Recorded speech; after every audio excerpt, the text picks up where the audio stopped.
The Club Championship Show on OTB in partnership. The Club Championship Show on OTB in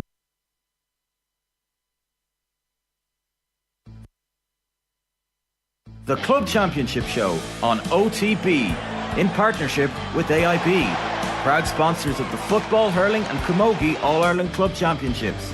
Hashtag the toughest. Yes, you're very welcome along to the Club Championship Show, brought to you by AIB, and what a weekend of club action. It did not disappoint, that is for sure. Kerins O'Rahilly of Kerry, they were crowned the Munster champions for the very first time. It was 2-6 to Newcastle West 1-8, and we're going to be chatting to Barry John Keane from Kerins O'Rahilly very soon. A big result in the Ulster football final as well. The reigning All-Ireland champions Kilcoo, they were dethroned by Glen of Derry to pick up their first Ulster title in their club history. A scoreline there of Kilcoo 1-6, Glen 1-12. So the All-Ireland Senior Club Football Championship semi-final lineup is complete, with Connacht champions Moy Cullen meeting Glen, and you'll have Kerins O'Rahilly facing the Leinster champions Kilmacud Crokes. Also then in the Senior Club Championship All-Ireland semi-finals, we had Lochiel of Shamrocks of Antrim. They were 3-6 to 2-6 of Drummond Inch, so a win there by a goal. Also then Sarsfields against St Vincent. It was 111 to 110. What a game. And it was Sarsfields who came out on top there. They of course are the reigning All-Ireland champions. And then as well, just to mention, in the Camogie Intermediate All-Ireland semi-finals, we had Castlegar up against James Stephens of Kilkenny. It was 110 to 8 points to James Stephens. They'll go on to the final now against Clonduff of County Down. That went to extra time there. It was 116 to 111 of Clonmorris of Kerry. So Clonduff, a club down the road from me in Down, brilliant club, and they're back in the All-Ireland final. So those finals are taking place this Sunday, 4:15 in Croke Park, and then the senior final will be at 6:30. So delighted to say it's an all-Meath presenting team today. How's it going, Tommy Rooney? Hi Aisling, we're taking over. We absolutely are. An exciting weekend of club action. Yeah, cracking weekend. I was freezing in Thomond Park on Sunday. Yes. And I couldn't even see the game between Munster and Toulouse. And I was a little bit jealous that I wasn't up at Glen and Kilcoo. That must have been absolutely sensational. It really was. I'd actually booked the weekend off, and then they had put the games on this weekend. I said, no way, I cannot miss this. And that it was in the athletic grounds as well, it added to it, because it's a phenomenal venue just for the atmosphere. You feel like you're on the pitch with the players, Tommy. So yeah, wow. It really was. It was brilliant. But I seen Thomond Park. Oh my God, the fog was just unbelievable. Yeah. The rugby. Look at it. It was good, but I don't know if it was Glen Kilcoo. No, and we're going to get into all of that shortly. But first, I'd say that we're going to be joined by Munster champion with Kerins O'Rahilly, Barry John Keane. How's it going, Barry John? Okay, Ben. Good, not too bad. How are the celebrations going?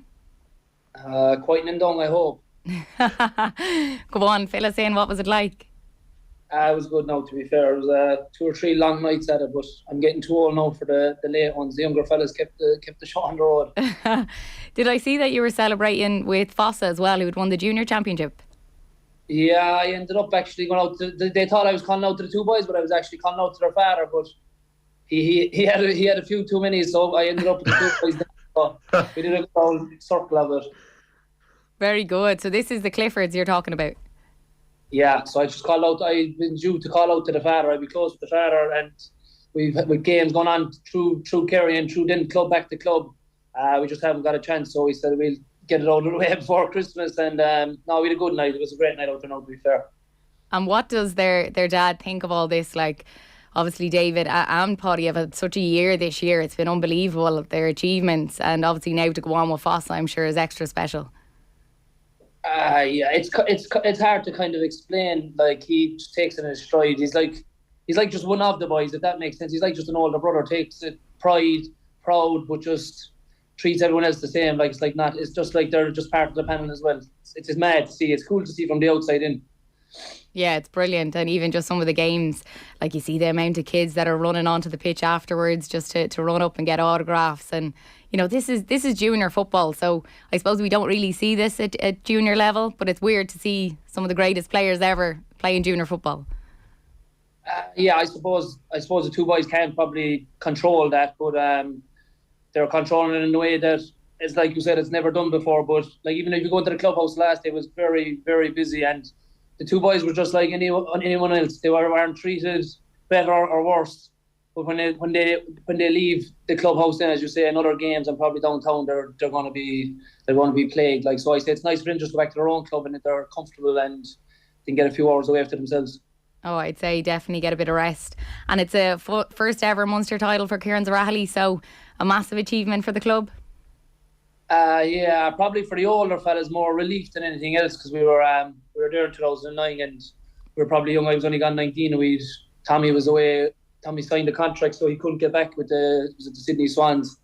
Dave flew back the day before from trials over in Australia, and I think Ross, the captain, was the only other fella that was playing that day. There was only 4 of us there for the last day, so it probably hasn't really sunk in yet. It was more relief to get over the line because we didn't think would we ever get there again. And for the younger crowd, sure, they've won 2 medals back to back in a month. That probably took us nearly 16 or 17 years to get together collectively. So different emotions, but good emotions. Massive just for the club, massive for the club itself. Yeah, this is it. Like, some of the younger ones might think this is what happens. This happens all the time. And maybe for the older ones within the team, you're like, this is not the case. You know, we've waited, as you said, since 2009, as you said, since the last time we were back there. Yeah, back in that was the only 2 times we've represented the final, but it was hard to see, like, with the competition in the championship with the last few years with Kerry. Like, you can't really see past East Kerry, like, so we just said we'll give the club championship a rattle this year, and if we can win that, we can't control what comes out the other side of it. So if East Kerry was going to go on and win it, or another divisional team we were going to represent, so that's all we could control. Oh, that's it. And you were talking about Tommy there being away. I think he was on trials with St Kilda at the time. Yeah. David was away as well. So I remember reading articles and he said that he didn't realise the significance at the time, and that if he had known what he knows now, he might have, tried to get back for it. Yeah, it's probably harder looking back, because if you're going to get a contract, like, he was after winning an under-21 in 2008, he was after winning an Ireland in 2009, probably one of the main men coming through in Ireland, like, and then you're getting thrown a contract across the world with nicer weather and probably better than here. You're going to probably say yeah to it. So he probably experiences, he's come home, how hard it is to get back where we are. But geez, he left no stone unturned last Saturday night for us. No, he's phenomenal. Tommy here, how are things? Congrats on the weekend. Great to see. And, like, we might get into it, but you boys have made a habit of winning by a point, and that's something that you brought through from the Temple No game. Past Éire Óg again at the weekend. Am I right in saying in 2009 you won the club championship as well and not the county championship? Yeah. Is the momentum different when you're like that? Is it a different mindset that you're going into the provincials when you're like that? Like, to be fair, we were actually having a rough enough year during the middle of the year between the county league, then going into the county championship, and then coming into the club championship. All our games, like I said, we played 10 games.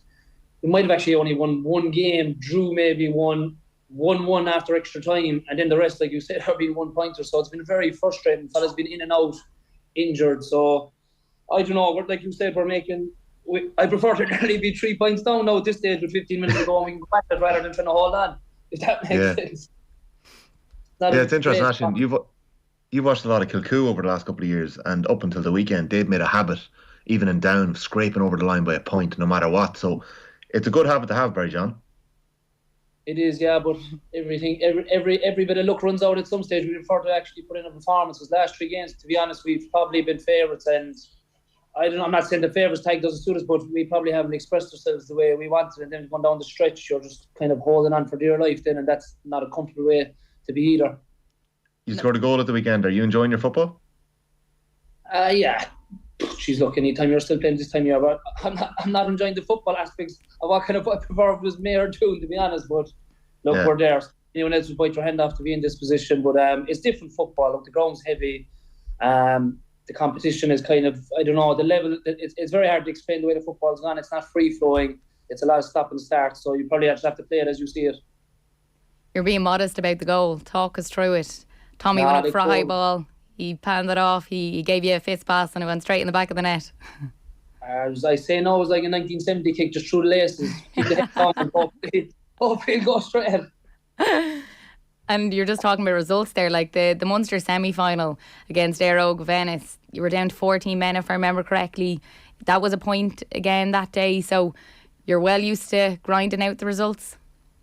Yeah, that day was, I think was Dave gone for 46 minutes, including the 2 injury times at half. And so that was massive to probably stay on. But we were in control of that game as well. Like, we left probably 3 or 4 points, leave them cut back into it. No, we were down a man that day. But look, you always learn from things. You learn probably more when you lose, and we've had a lot of them the last few years in big games. So thankfully, maybe we might be learning, but we probably can still improve.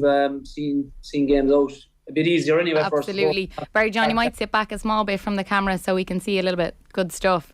And like you're mentioning, a lot of leaders within this team, a lot of experienced players. David Moran, Tommy Walsh, Jack Savage, Gavin O'Brien, like all county players, but to have them in a club team is something else. Yeah, like we on paper the last few years we probably haven't justified what we probably have, and sometimes it's hard to control them. Like this year has been even tough with the 3 of them lads. Jack Savage, Conor Coffey have been away in Dubai, and Gavin has been in New York, so we've got to fly him back maybe 48 hours, 24 hours before games. So like we're training away as hard as we can, and then we're trying to fit them back in, which it isn't. When you're winning, it's fine, but you can see where they're going to be jet lagged and all these things. I think the 2 boys from Dubai have come back 4 times, I say, in the last 6 or 7 weeks. Gavin's come back 2 or 3 times. Thankfully enough, we haven't picked any injuries on the way, so it's not too bad. Yeah, I had heard that I think it was Jack that only got back maybe the Wednesday before the game. That is something else. Obviously, there's a lot of miles there to have to be travelling for a club, obviously spending the money getting them over and back, and there's a few lads doing it as well. Yeah, look, like I said, there's a good chance. We don't know what's ahead. The club might never get to this peak again. So we've very good clubmen back in. Even when the days we weren't actually probably getting the most out of ourselves, they were always backing us, and now they've been there again. Like, so it's massive just for the community. That's what I'm saying. For the club itself, the team, grand, will be put up. Will be remembered. But even just for the underage and the juveniles, to give that a kickstart, and for the older people that have seen all the good days and bad days, to give them a boost going into Christmas as well. Yeah, this is it. The scenes afterwards with your mum. I think she ended up on the ground on the field with you. You had your son out as well. I suppose that's what it's all about. Look, family is everything, and then the bigger family is probably the club. And I've always ever said it. Shannon will always come first. Kerry was there for 9 or 10 years, but you're not going to get probably Tuck Kerry if it's not for your club, and vice versa. When you're passing on the jersey, you're going to be ending up finishing with your club as well. And the biggest challenge lies ahead. Kilmacud Crokes, the All-Ireland semi-final, first weekend in January. How are you feeling for that one? We haven't thought much about it now. I'll be honest with you. Still enjoy Munster, but no, I'd be a fanatic anyway of the football. No, they're good. They're good, even without Paul Mannion. As someone said to me the last day out in Fossa, it'd be like David Clifford joining Stranraer the way they got shit them all. Yeah.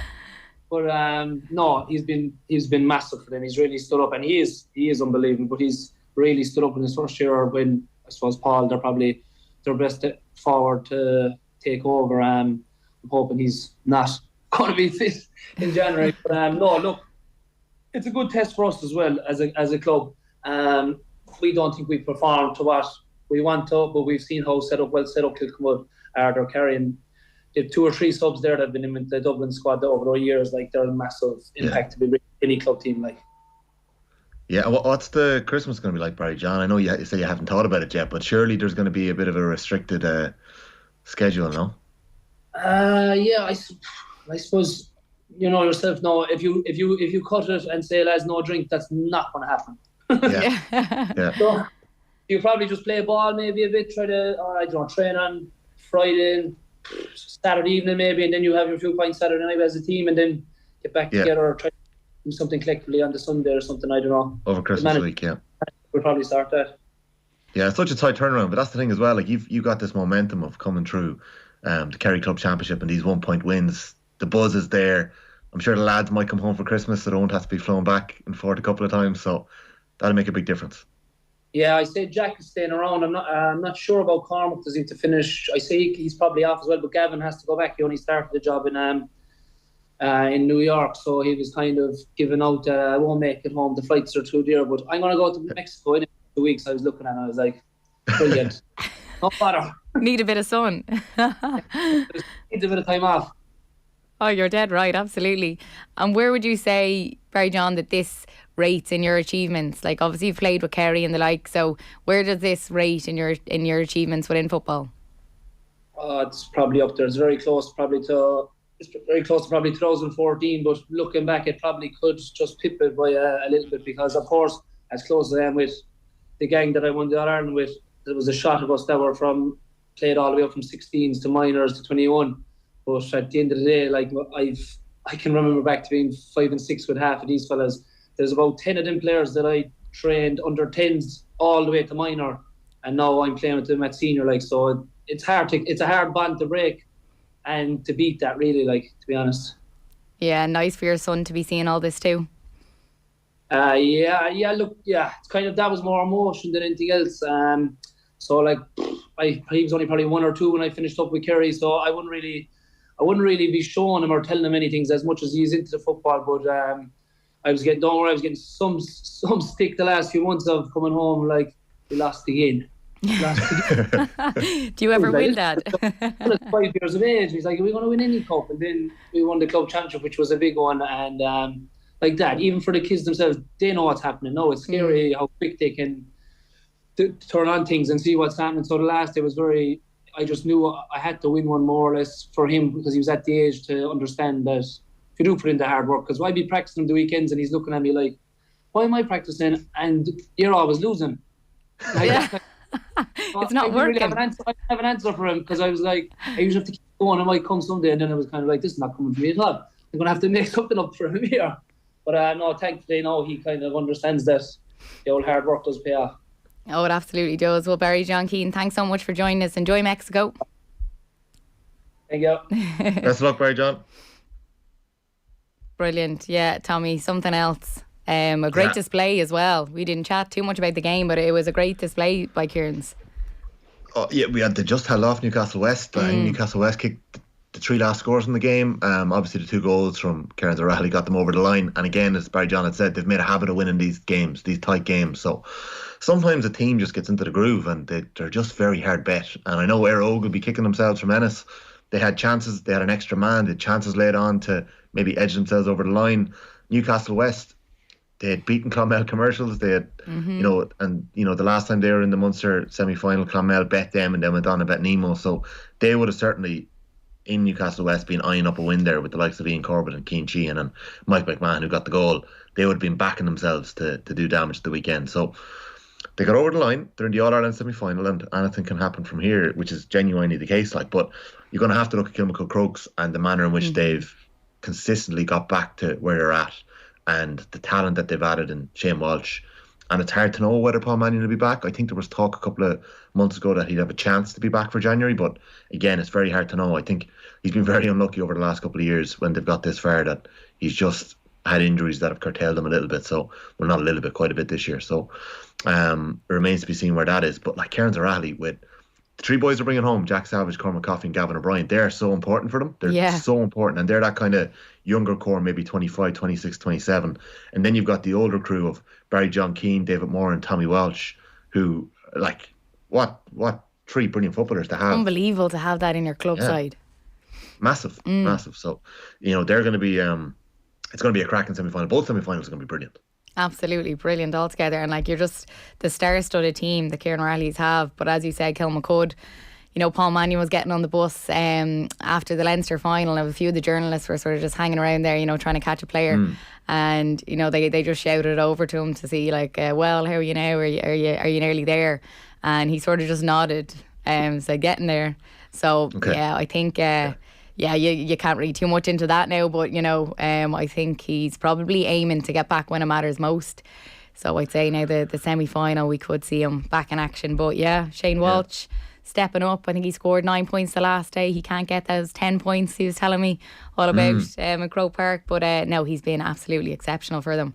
But we're going to talk about the Ulster final, the athletic rounds. It finished Glen 112, Kilcoo 1-6 in the end. Tommy, Glen coming out on top. A little bit of a shock maybe for some people. Everyone tipped Kilcoo, the reigning All-Ireland champions. But Glen, they were full value for their win.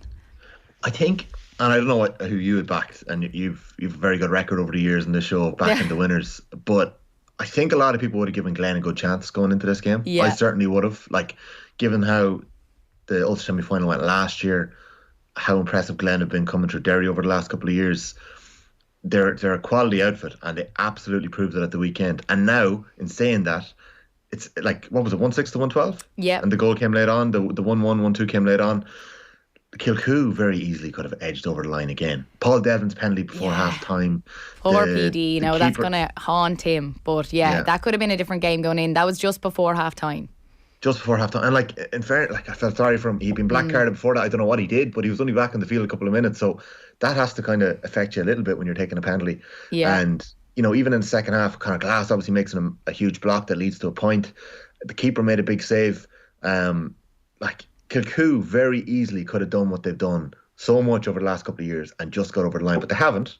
It was a sliding doors moment. Glen are now into an All-Ireland semi-final, and as we said with Kerins O'Rahilly, anything can happen from here. But they were so impressive. Like, they had a couple of spells in that game, Aisling, and I know you were talking about the chaos, and we might, I don't know if we're going to hear from Conor Glass here, but that clip that has done the rounds, clearly there was so much going on off the ball. But when Glen were in the groove, like they were in the first 10 minutes, and they raced into a 5-point lead, it was so impressive. Oh, it absolutely was. We'll have a listen now to Conor Glass. Talk to me about the intensity out there. I've covered a lot of games. This is probably one of the most intense games that I've covered, from on the pitch to up on the stands to on the sidelines. Yeah, that's Kilcoo sort of. That's the way they play, and we had a match. Their intensity.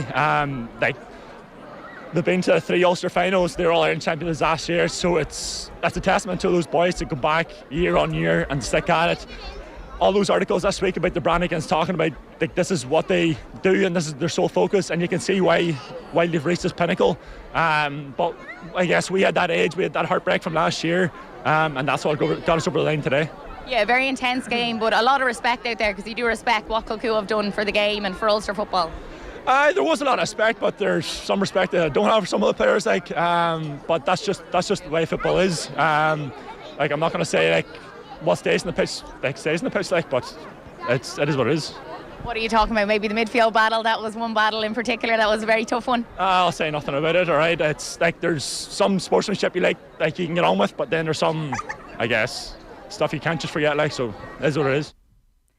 Yeah, Conor Glass there. Speaking to myself after the game, I was not taken back by his comments because he was targeted, Tommy, throughout the game. You know, I suppose Kilcoo, they knew you take Conor Glass out, you're probably going to stop Glen. And I think that was probably what they went out to do. And yeah, he definitely was targeted, and so that is what he's alluding to. Huh? Like, when you say targeted, like, we all know that there's elements on a GA pitch that you get away with, that you can edge over the line, that you can push. Could you see where the line was crossed? Conor Glass, brilliant interview. He's obviously heart is on his sleeve at the end of the game here. He's as honest as the days come. He plays a hard game of football. He's brave. He sticks his head in. It's just, it'd be interesting to know what lines were crossed, because this is a man who's playing at intercounty level as well. So obviously he's well used to it. Yeah, he's well used to it. He's well used to it, yeah. He's been getting this since he was 14, 15 years old, when he was breaking through underage at schools. And with Glen, he's had a target on his back the whole time. So, and obviously emotions are running high, and you've just got the job done. But very, very interesting to hear that. Yeah, like, I don't know for sure. And to be honest, Tommy, at the game, there was so much going on. It was so chaotic, from stuff on the sideline, from fans shouting on to managers, to off the ball stuff on the pitch, to the actual game that we were all there for. You know, it was so chaotic that I haven't seen like the maybe the things that he's alluding to, but I know that a few people afterwards said, you know, from watching on TV, probably seeing those moments a little bit clearer, and they said that, you know, he went up for a high ball, and when he was coming back down, you know, he got a hand in the face, sort of off the ball sort of thing. Yeah, they weren't going I feel like that kind of stuff kind of happens though, you know, that's kind of, but look at I think you're lucky that there was no freezing fog in the athletic grounds at the weekend, because you wouldn't have seen a thing then. No, I know, absolutely not. But yeah, just the intensity, Tommy, was something else. It really was. And the energy that Glen brought, you know, Kilcoo couldn't match it. And it's normally the other way around with Kilcoo. You know, they dictate. And from the kickouts, you know, the Glen pushed up on their kickouts. They forced Bob O'Kane to go long, and they couldn't be in control then. You know, they liked to get it to their runners, get out of their half, all run a pace. They couldn't get out of their half. Yeah. Just, it was ferocious. Especially in the first half. Yeah. and even the forwards then defending. I love to see that, and they were ferocious with their defending and their tackling, and they weren't letting them out, and they just brought a different energy. And I think Kilcoo will walk away from the game thinking that they didn't show up, they didn't perform to their best, because we know what they can do. They're an unbelievable team, and we saw many times them grinding out results extra time, so there's something else. But has that been coming this year, Aisling? Like, was it different this year than it was in previous years? Because they have ground out wins over the last couple of years to get to where they are, but were they a little off this year? I don't know. I wouldn't say that. Often talking to people around the county, they would say that some people would say that they've got better. Some people would say the opposite. So it's hard to know. And the games that I did see them, it often went to extra time. Like their quarter-final, their semi-final, against Clonduff, it went to penalties. And Clonduff literally just had to score 2 penalties, and they would have been a penalty and they would have been through, and they missed a penalty, and it was just awful. But it was very lucky for them to get out of Down, and I know they say that each and every year their toughest games have been in Down. Each and every year they've had a tough time of it, a point, extra time. So they're well used to grinding those results out. But I think Glen, they had a chip on their shoulder from the Ulster semi-final last year when they lost that game, and they were gunning for Kilcoo. Like, you could feel it. Like, Malik O'Rourke obviously had them well prepped. He didn't feel they did themselves justice the last day. He told me about that after the game. And we actually have a clip now of Malik as well that we'll hear from him. Malik O'Rourke, sum it up. Ulster champions, how does it feel? Yeah, it's a brilliant feeling. We knew coming here today that we were going to have to put in a massive performance to take the crown of the reigning All-Ireland champions and Ulster champions, obviously. And I suppose we got that. Started off the game really well and had Kilcoo in a bit of bother. When we were able to get 5 points up, obviously the goal they got back and put them right back in the game, and then the penalty miss was a big one as well. But I still felt at half time the boys were in good shape. They were I suppose ready for any setback and just keen to push on the second half, and it took us a while, but we got there in the end. And coming into this game, did you hammer home to them how important to get a good start would be? Yeah, I suppose every team looks to get a good start, but we just felt that last year we were a wee bit passive against Kilcoo, and we didn't ask enough questions of their defence, so we wanted to do that right from the off. Today we wanted to really ask questions of them and try to create a wee bit more space in there, and then for our runners and to attack them spaces and get the scores. And lucky enough that worked out well, especially early on. And then the second half it was backs to the wall a wee bit. They pushed up man to man, but eventually we did get a few wee incisions and got a couple of scores that gave us that bit of breathing space, and obviously then the goal at the end put the cap on it. Yeah, absolutely.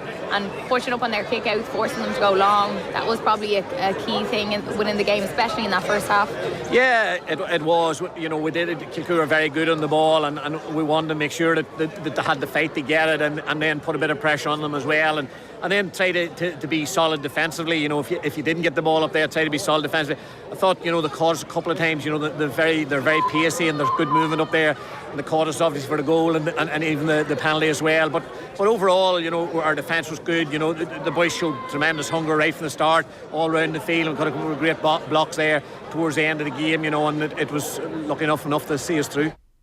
Yeah, Malik O'Rourke there. Tommy, something else. Malik, he does it time and time again.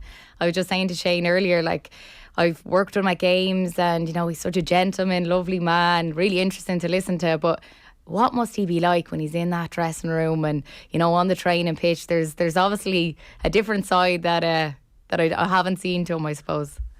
I think the best managers have that. I think the managers that we see that come across like that, they're calm, they're in control, they carry themselves well off the field. There isn't that much bullshit with them.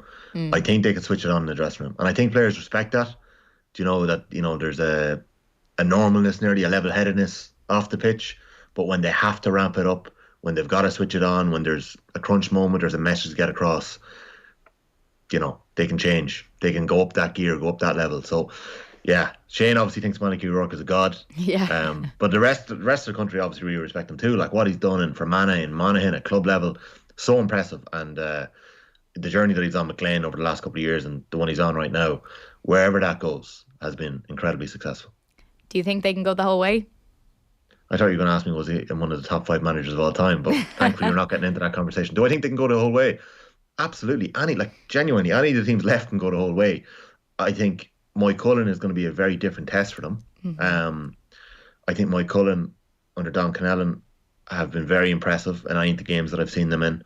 They've been very impressive in some of the games that I've seen them in. In other games, they've been kind of flip-flopping between being in the groove and just about getting over the line. So it's hard to know exactly what their form line is really at the minute. So Glen have obviously come through Ulster. Mike Cullen got over the line against Turla Strand. They did well to beat them. I think they'll fancy themselves, Mike Cullen. I think they will. I think they'll back themselves. I think they've got enough inter-county experience across that team. It's going to be a very, very interesting matchup. 2 different teams. Glen, before this game, were heavily reliant on goals going into the Kilcoo game. They obviously played a slightly different style against Kilcoo. So it's in the Boyle in Crow Park, aren't they? Yep. So I don't know what way to call them. We're not called them yet. We're not called them yet. No, we'll not. We'll turn our attention now to the Hurling All-Ireland semi-finals. This weekend in Crow Park, Sunday, the Ulsters Dunloy are taking on St Thomas of Galway before a repeat of last year's All-Ireland cider as Ballygunner and Ballyhale Shamrocks. They're going to face off a repeat of last year, as we said. It's a double header at 1:30 and 3:30 p.m, same time as the World Cup. We mentioned that last week. I'll be in there watching the hurling, and delighted to say now that we're joined by another Meath man, Donnchadh Boyle. How's it going, Donnchadh? How are you, Aisling? Good. So you're actually a Meath Hill man. So we've 2 Meath Hill men on this show now. Former club mate of Tommy's. Oh, go on, Donnchadh. Take it away. Retired. I think Tommy should tell the story from here. But usually the only way you leave our little small club is in a box when, we lay you to your eternal rest. And Tommy had the gall to transfer. So now he is the other side of the country, so there is a little bit of cover on that. But yes, former club mates. When you see people travelling back from Dubai and New York, there's an element of guilt that starts coming in that I didn't keep making that journey. I tried it for 2 years. Aisling, you're still making the journey from down to Ratoac. Yes, Aisling still goes from down to Ratoac. Still doing it, Tommy. I didn't want to say it, but you did. We spoke about this one day, Aisling, didn't we? Yes, we did, Donnchadh. We did, yeah. We spoke about this one day, and Tommy won't come from Ennis to North Meath, so maybe we'll have to reevaluate. Yeah, well, Donnchadh, do you think Shane Walsh, do you agree with that? I think it's inevitable. You know what I mean? I think it's inevitable. Dublin is, we're all in and around Dublin ourselves, and I think if it's a lot of people's career will bring them to this neck of the woods. And then if you're coming here, Crokes is an obvious choice. And you've seen it down through the years with Dublin teams. I just think it's one of those things. It's unavoidable. It's a great lift for Crokes, but I insofar as getting upset about it, it's a blow for Shane Walsh's club. I just don't think there's anything you can do. Like, there's always going to be inward migration towards the city, and that has nothing to do with football or hurling or anything. It's just the way life is. That's it, Tommy. And you'd want to play with your own club, but the travelling is too much, and you just want to play football as well at the same time. And even I feel it now, like the hamstrings are very tight getting out of the car after an hour and a half to jump onto the pitch and play a game. So, you do understand why people would transfer, and look, down the line, I probably would be looking that way too if you're there for a long time. I think exclusive, world exclusive. Yeah. There you go. It is inevitable. But how you are training up there, aren't you? Yeah, so I would train maybe with the girls up there in Drumgath once or twice during the week, and then I'd play games at home. But once I got to championship, I had to go home. You had to get home for the training too. That's probably the mistake I made. I've been training with Cratloe for the 2 years and travelling back to Meath Hill, and then just the travelling catches up on you. That's what happens. Donnchadh, I don't know if you were ever tempted to transfer to Whitehall, Colmcille there or somewhere in Dublin. No, but I don't think you got away with it. Was. No, never was. And in fairness, Donnchadh, your lifts down the road from Dublin for about 8 years probably kept me going. So once I was relying on... ever forgive Tommy for opening his tuna salad on the way down in the car. Oh, I'll Tommy, never forgive him for tuna. It. Yeah, jeez. More than once as well, actually. More than once. Oh my God, no, that is not allowed. Right, well, it's not about us. We'll turn our attention then to the semi-finals this weekend. Donnchadh, Dunloy taking on St Thomas. So I suppose, how do you see this one faring out? It's kind of a funny one, I suppose. Dunloy were knocking on the door in Ulster, and specifically with Slaughtneil for so long that for 3 or 4 years they just couldn't get over the line against them, and on some occasions weren't really that close. And then in the Ulster final this year, they turned that in their heads, and I thought there was some interesting quotes from the captain as he was receiving the cup. He basically said, listen, he said to Slaughtneil when he's paying tribute to him, he said, look, you've been in our heads for the last few years. So maybe coming into this game, there's an element that, things have just opened up for Dunloy now. They've kind of got that monkey off their back, so to speak, and they can go into an All-Ireland semi-final where there's not a whole lot expected of them and just go for it. And that's not a bad position to be in, I think, a lot of the time. The other side of it is St. Thomas's are they're obviously clear favourites, and you would say justifiably so, but they haven't got a wonderful record in All-Ireland semi-finals. For their 5 in a row, have they made enough All-Ireland finals, and they certainly wouldn't felt like they've won enough at this stage of the competition. So it's a strange dynamic. You might have a Dunloy team coming into it who think, right, we can have a cut at this, and then St. Thomas is there maybe feeling like, we need to be getting to an All-Ireland final here from this stage, and for all the success they've had down the line. So it's a very interesting game. Now, I do think it's very hard to look past St. Thomas's. The Ulster club teams don't have a brilliant record, even though they've had some very competitive teams over the last few years, and Galway teams have a fairly good record too against the Ulster club teams. So I think everything is pointing towards St. Thomas's, but I wouldn't be surprised if Dunloy bring it to the wire. Yeah, it's not as straightforward as we would think, because I suppose we know St. Thomas that bit more. They're thereabouts year after year, but Dunloy, the confidence they're going to take from beating Slaughtneil, as you said, that can have a huge factor with a team going to Croke Park. Yeah, and I think club championship runs are funny as well. You kind of, sometimes when you reach your goal, and let's say that once Dunloy got out of Antrim again, they were there if we need anything this year, it's to finally get over Slaughtneil. And then when you reach the top of the mountain, it can kind of go both ways. It can kind of go like, geez, we did it, and you take a breath, and maybe you take your eye off the ball, or else you feel liberated, and all of a sudden all the stress that maybe was in trying to get over your great nemesis, maybe that's gone, and all of a sudden you open up and you can go for it, and you're playing like pressure-free stuff. So it'll be very interesting to see what way that goes. And like Gregor Kane is in charge of Dunloy, he'll have I'm sure he'll have them well versed on that, or well prepared for that sort of thing. So I think that's sort of the Dunloy trump card. Like, they have a very good team, and to beat Slaughtneil, they have to be a very good team. But they're going into this now, and no one is expecting much from them. I just had a quick look before we came on. St. Thomas is a 1-4. So that'll just give you an idea of what's expected, what way people expect this game to go. So I think Dunloy they definitely have the capacity to make this very difficult. When we think back on last year's Club All-Ireland final campaign, obviously etched in everyone's memory is Harry Ruddle's dramatic final winning goal. But you can sometimes forget where St. Thomas's were in that semi-final against Ballyhale Shamrock. Yes. TJ Reid smashes in a 21-yard free. Donnchadh, have you any idea the sort of impact that could have on a club like St. Thomas's losing a match like that when you're in control and you have it? We saw the way Glen bounced back this year against Kilcoo. They put it right. They wronged it. Obviously, St. Thomas's aren't up against Ballyhale Shamrocks, but they probably have had that on their minds all year long. You'd imagine so, and what a gut punch, in your own hands, and however TJ pulled that out. But I think we were talking about that dominated things for about 3 days or something, didn't it? So it's a funny one, and I saw there was a little bit of talk about it in media this week, that that sort of how that affected them and how you bounce back from something like that.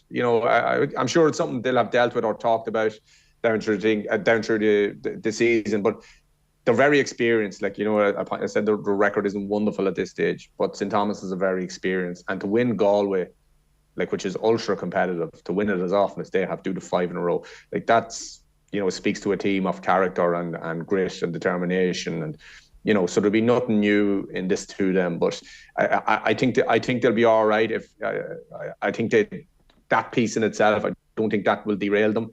The fact that they came back and won again this year, would suggest that they've made their peace with that. That might be something we're talking about if it turns out to be a Ballyhale St. Thomas's final, that you might revisit that again. But right now, I think they've laid that ghost to rest in so much as they can at this stage. Yeah, I think St Thomas's will feel they haven't did themselves justice over the last few years, and they're going to want to get back there, and they have a lot of motivating factors, as we said. And an interesting thing about it as well is Kenneth Burke, I'm pretty sure he had to move his wedding, didn't he? I think he was I think he was meant to get married. There's loads of that at this time of year, isn't there? Like, people like getting married. And, he was meant to get married on Saturday, but I think they've changed the whole thing now, and it's been pushed back. I'm like, right. Yeah. Well, it's funny because, like, I suppose when you're looking at your, if you're involved in a club and maybe you're planning your wedding, you'll go, well, you'd probably have a quiet thought to yourself, and you go, well, we'll have it after the county final. Yeah, it depends how far you think you're and you'd get. be ambitious, and you'd shoot for the stars, and you'd have it we'll do it after the county final. And then when it comes to it, you're there, like, it's very hard to plan for an All-Ireland semi-final, like, be a hard sell to your fiancée, I'd imagine, to go, listen, if they we don't might be in the All-Ireland club semi-final that weekend, we can't get married then. So yeah, but when you think about it, dodging. There's actually no months left then, because you're back into the All-Ireland semi in January, and it starts all again. So then you're going to miss the O'Byrne Cup. So yeah. As well, then we Ballyhale Shamrocks against Ballygunner at 3:30 on Sunday. Massive game, kingpins last year. It was something else watching, as Tommy said, Harry Ruddle come off the bench and score that late goal. Ballyhale Shamrocks are going to be hoping to get one over them, but Donnchadh, what have you made of Ballygunner so far this year? They have been just so impressive. I think they have got better, to be honest. Yeah, I probably agree with you there. I don't think they've taken a backward step at all through Waterford, through Munster, and here they are again. And again, a bit like the Donnchadh thing, winning that All-Ireland club title last year might have just liberated them a little bit. And I saw Shane O'Sullivan talking in that sort of way this week as well, just talking about, look, we got there, and now that he says you have a wee bit of confidence in the fact that you can perform at that level. But I thought the build up to this has been very interesting, and Colin Fennelly lit the paper there after the Crokes game. I was just talking about, that they felt maybe a little bit disrespected in the speech last year after O'Beaton, when there was just a reference to, we robbed this game. Yusuf basically saying Yusuf robbed a few as well. And Colin kind of let on, or kind of, he suggested that didn't go down too well in Ballyhale. So, and there's been a bit of over and back on that this week. And it's been very interesting build up to a GA game, because you don't normally, everyone sort of plays down themselves and talks up the opposition, and that's just the way it's done in the GA. You don't lift your head too far above the parapet. But this week it's kind of, it feels like two boxers trying to sell pay-per-view. You know what I mean? It's a little bit, you said that about us, and we're coming for you, and we didn't forget that, and so it's been a very, very interesting build-up, and to be honest, it's brilliant. The clash with the World Cup thing, like, you'd hope it could. You really wish it didn't happen, because, like, this is the most eagerly anticipated club game of the year, probably, or certainly one of them, and here we are now, and people are going to have to. People who aren't in Croke Park are going to have to make a choice which to watch, and they'll probably flick over, and maybe it's a great afternoon's telly. But I just think it's a pity, because I think this game deserves a sort of a billing of its own. I think there's a potential to be a brilliant game. Like, I always, when it comes back to the GA and the World Cup, I always go back to 2010 Leinster final. So yes. Joe Sheridan, the day of Joe Sheridan's goal, I'm pretty certain it was the same day of the World Cup final. Oh, I know. Oh God, we're bringing this up. We're trying to meet people on this call.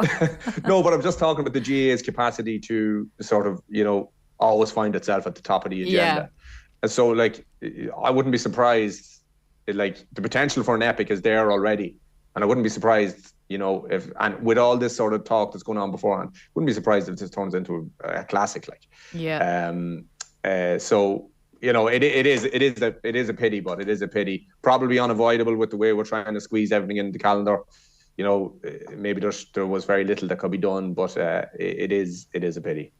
Yeah, you just don't want it to be overshadowed, and I think that is probably going to be the case at the weekend, because everybody's going to be want to watch this, a World Cup, to see if Messi can go on and do it. There's so much interest, even if you're not a mad soccer fan, you have an interest now, because you want to see what Messi can do. Yeah. So everyone's sort of invested in Messi one way or the other. They want to see it, and you have an opinion. That's it.